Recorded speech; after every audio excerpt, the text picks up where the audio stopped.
শুরু হয়েছে 2026 বিশ্বকাপ বাছাই পর্ব ম্যাচ। সবগুলো ম্যাচ সবার আগে আপনার হাতে থাকা একটা স্মার্টফোন থেকে লাইভ দেখতে জনপ্রিয় কিছু অ্যাপস এবং ওয়েবসাইট শেয়ার করব আজকের এই ভিডিওতে।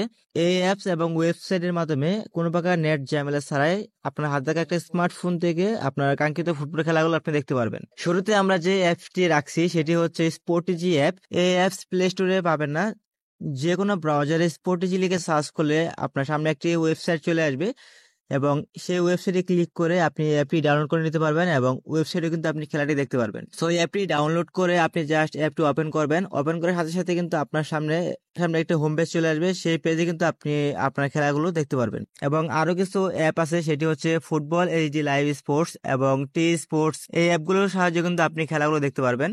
তবে জনপ্রিয় কিছু ওয়েবসাইট গুলো আপনার সাথে শেয়ার করব। ওয়েবসাইট গুলো হচ্ছে কোরা লাইভ এবং ইয়ালা শট। আপনি জাস্ট যে কোনো ব্রাউজার ওপেন করবেন এবং ব্রাউজার ওপেন করে আপনি ওয়েবসাইটের নাম লিখে সার্চ করে দিবেন। সার্চ করে দেওয়ার পর আপনার সামনে ওয়েবসাইটের একটা লিঙ্ক চলে আসবে। সেই লিঙ্কে ক্লিক করে আপনি জাস্ট ওয়েবসাইটে ঢুকে পড়বেন। আপনি জাস্ট ওয়েবসাইটে ক্লিক করে আপনার সামনে খেলাগুলো চলে আসবে, সেখান থেকে আপনি জাস্ট লাইভ খেলাগুলো দেখে নিতে পারবেন। সো এইভাবে আপনারা খুব সহজেই একটি হাতে থাকা একটা স্মার্টফোন থেকে আপনি যে কোনো খেলা সবার আগে দেখতে পারবেন।